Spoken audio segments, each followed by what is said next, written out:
Welcome back to the channel. In today's video we are starting my category breakdown series at the upcoming Academy Awards, and we're starting this year off with the new Oscar, Best Casting.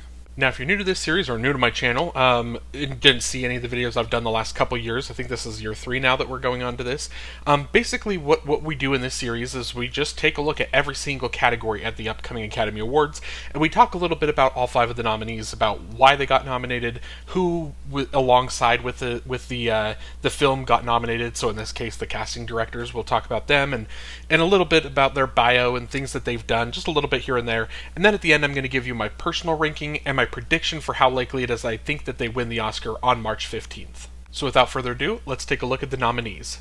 Hamnet. Casting by Nina Gold. This is Nina Gold's first Oscar nomination. She was the casting director for 3 other 2025 releases: Jay Roach's The Roses, Noah Baumbach's Jay Kelly, and Edward Berger's Ballad of a Small Player. Hamnet was also nominated for Best Casting / Ensemble at the Critics' Choice Awards. Now, I thought it would be fun to start with the casting category because there's just no way to predict it. There's no, it's all up in the air, who knows exactly what's going on in this category.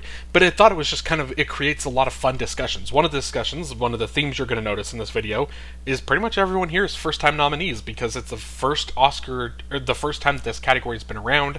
And unless a casting director happened to also do something else, like maybe they were used to be a cinematographer and have moved over into casting, unless they did something previously, no one here has really ever been eligible for an Oscar. So it's really cool, really fun celebrating all 5 of these people for the first time. And part of, again, what makes this category so fun, I think, to discuss is, again, we don't really know what exactly is gonna happen. We don't know what the Oscars are looking for. Are they looking for who cast the most people, who cast the most important role, who had all the specific newcomers that they liked? And so there's a lot of different angles that you can kind of take. I think Hamnet has kind of a fun thing going for it, where it kind of has two big of those examples I just gave, where one, it nailed its most important casting. It nailed Jessie Buckley as the lead actress who's going to go on and win the Oscar. But also, too, I think it nailed kind of the discovery actor in Jacoby Jupe. Also his brother Noah, who has been around a little bit, has been in some films that we all recognize him, between The Quiet Place and between Ford v Ferrari, and he's been around. He's been in some. I think he was in Honey Boy. So yeah, he's been around. But Jacoby, his younger brother, is a complete revelation, and for him to be the newcomer to also then have pretty much the titular role, one of the most important roles of the film, I think was just a beautiful job. And so it's one of those that's interesting, where it's you don't know exactly what they're looking for in the category, but you know that there are bits of the casting that are really well done. And again, so I think the discussion on all of these are going to be a little bit shorter because it's just we don't know exactly it is what they're looking for. But again, this does have those 2. It also has Paul Mescal, who didn't end up getting Oscar nominated, but was very close, was probably number 6, right? Obviously, I think we all feel pretty comfortable saying that. Having Emily Watson, having the rest of the family, all these younger kind of haven't had a chance to make a name for themselves actors that are playing kind of the younger kids, that all of a sudden all of them are doing an excellent job, and they're all kind of these discoveries. And so maybe that's kind of what the casting Oscar is it's more about, again, finding these discovery actors. I think it's just a really kind of fascinating category that I really don't know what's happening. For my personal ranking, I'm putting Hamnet in number 2, and for my prediction, I'm going to put it in 5th. Again, I don't know exactly what's they're looking for in the category, but this does feel like the one I have the hardest time seeing win. Marty Supreme. Casting by Jennifer Venditti. This is Jennifer Venditti's first Oscar nomination. She has worked with the Safdie brothers before on Good Time in 2017, Uncut Gems in 2019, and Benny Safdie's The Smashing Machine in 2025, as well as 2025 Best Picture nominee Begonia. Marty Supreme is nominated for Best Casting at the BAFTA Awards and the Critics' Choice Awards. Now, I think Marty Supreme has a really fascinating case, kind of like I just talked about with Hamnet, where it kind of does the 2 things. It got the lead right, and then it got a young discovery. Marty Supreme does something similar. It got the lead right, it got Timothée Chalamet, but then it does something that the Safdie brothers love doing in all of their other films, by casting non-actors to come in and play important roles. Obviously you've got Kevin O'Leary, you got Tyler the Creator. He's done some acting, but obviously that's not what he's known for. So have him come in and just be such a lead, important part of the film. But then just all of the background characters. You've got basketball players, George Gervin, Kemba Walker, Tracy McGrady are all in there. Obviously Kemba and Tracy don't have any lines really. George Gervin, the role is a little bit it's not really important, like his role, but he is there, and they still have him in there, and he's interacting with Timothy Chalamet, so it's an important role. And then just the entire kind of ensemble of just, again, all of these non-actors. There's that story that Timothy Chalamet had in an interview where he mentioned that someone on set was trying to fight him. I can't remember what the whole story was off the top of my head, but because it was just it wasn't like an actual actor, and they were acting out a scene and kind of were getting into it, and suddenly almost turned physical because the other person was not really familiar with the acting performance, essentially, is what I remember from the story. And so there's kind of all these cool stories that you get from the Safdie brothers when they do their casting of their films, because obviously you look back at Uncut Gems where you got Kevin Garnett, and you got a whole lot of kind of basketball players. The Weeknd kind of has a cameo in there. There's a lot of people that just aren't actual actors, just acting in the film, and so I think that's very interesting, and I think that is something that, again, with us not having this category hasn't existed, we don't know exactly what the Academy is looking for, and so there's a world. This doesn't surprise me if this wins, because it does provide something kind of unique and different as opposed to what the rest of the nominees are providing. But at the same time, I also don't know if, other than Timothy Chalamet, and obviously Odessa Zion and Gwyneth Paltrow, the rest of the actual actors in the film are obviously all great in their roles, but it doesn't necessarily seem like maybe this is where they're leaning in casting. But it wouldn't surprise me, again, because of the narrative that they can build, and just because we don't know if this is maybe the narrative that the Oscars are looking for or not. For my personal rank, I'm putting Marty Supreme in third, and for my prediction, I'm putting it in third. One battle after another. Casting by Cassandra Koulakundis. This is Cassandra Koulakundis' first Oscar nomination. She has worked with Paul Thomas Anderson 8 previous times: Boogie Nights in 1997, Magnolia in 1999, Punch Drunk Love in 2002, There Will Be Blood in 2007, The Master in 2012, Inherent Vice in 2014, Phantom Thread in 2017, and Licorice Pizza in 2021. One Battle After Another is nominated for Best Casting at the BAFTAs and the Critics' Choice Awards.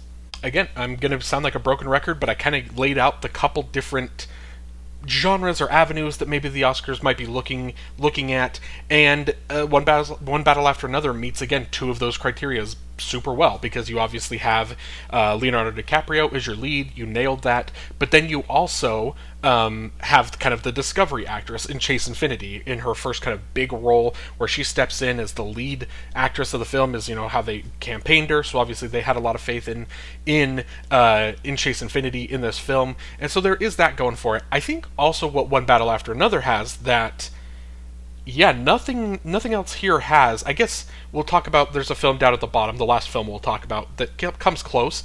But what One Battle After Another has that the others don't is 4 acting nominees, because you cast Leonardo DiCaprio, he gets a nomination. You cast Benicio del Toro, who gets a nomination. You cast Sean Penn, who got a nomination. And then you cast Teyana Taylor. And now when you talk about Teyana Taylor and maybe Sean Penn, they might be the front runners to win their categories. So it's kind of one of those where it's like, if, let's say hypothetically that is what happens, if you get a quartet of Timothy and Jesse in leads, and then you get Sean Penn and Teyana Taylor in the supporting categories, let's say that's what happens. If One Battle After Another gets 2 acting prizes, I feel like it would make sense to say that they did a pretty good job of casting their movie to get 4 nominations, 2 wins. That would be something that seems very worthy of awarding, the Best Casting Oscar to.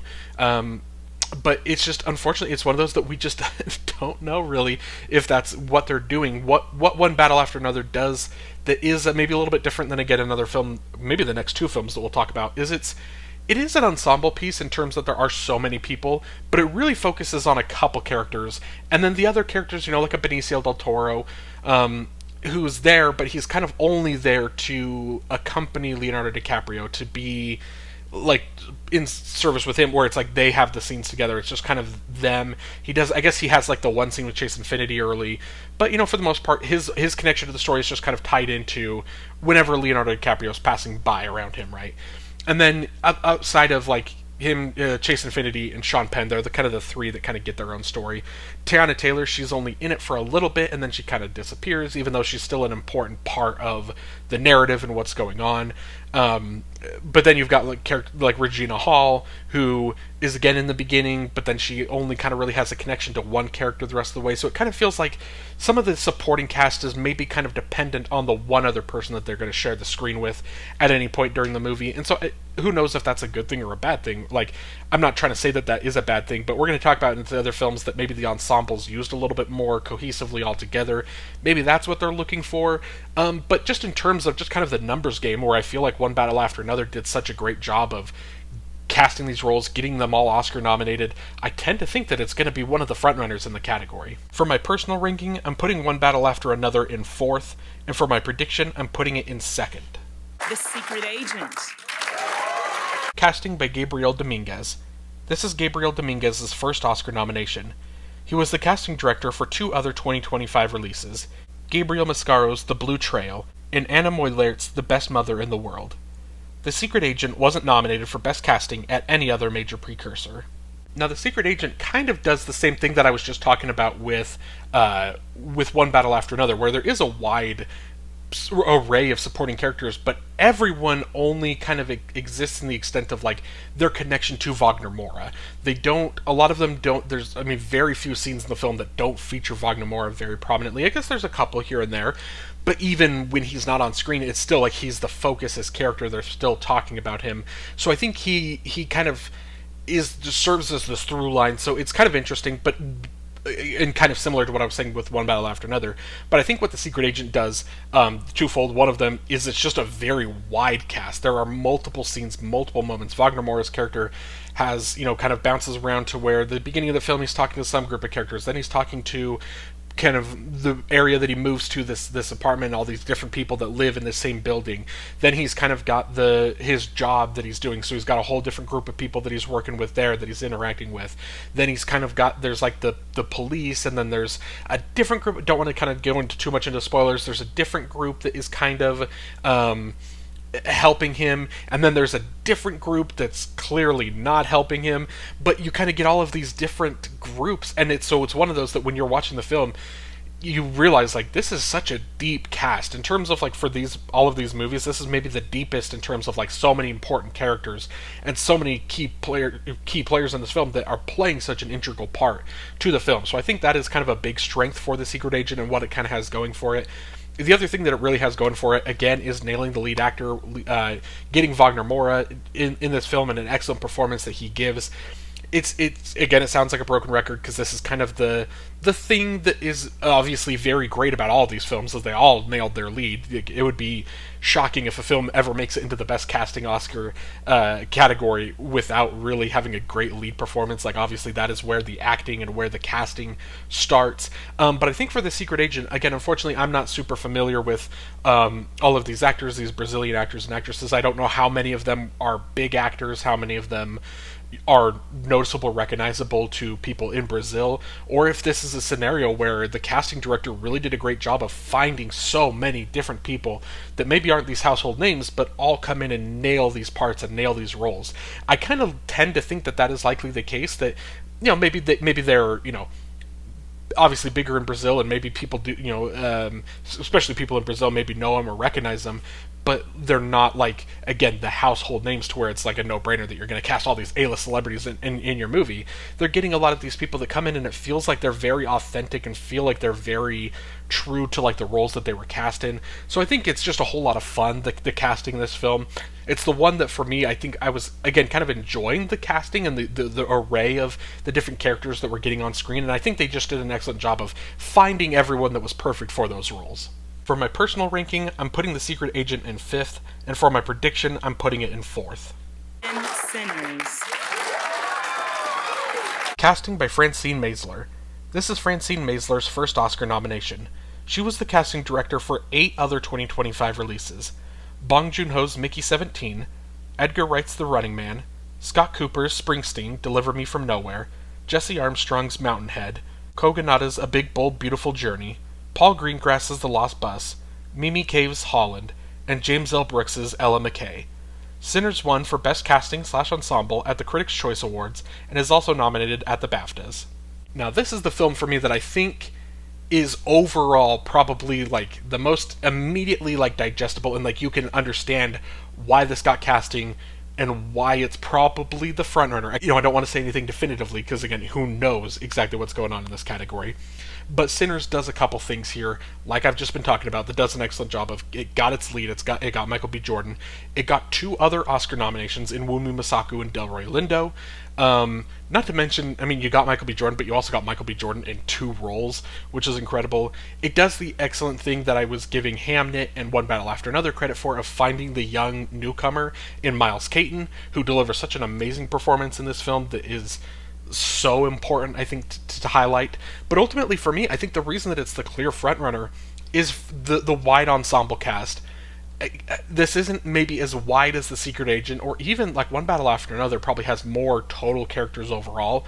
But what Sinners does that I think is very impressive is it nailed this big cast, and they're all together for like at least half the film. This ensemble is all together. They're all interacting. They're all like, obviously Michael B. Jordan is kind of the leader, or kind of the main character of the different groups that kind of break off, and then you've obviously got Jack O'Connell's character that comes in, and he's maybe kind of the leader of the second group that kind of comes in, and everyone kind of is interacting with. There are some leaders of these groups, but everyone feels important. Everyone, all of the different characters in this film feel so important, to where like when you're kind of getting to the end of the film, and again, don't want to spoil anything, but it is, a vampire film, and so when some things start happening to some characters at the end of the film, you feel emotional, you feel upset, because you've grown to love these characters in such a short time, because of the personalities that have been cast in these roles. Obviously, got to give a lot of credit to the writing as well. They're well-written characters.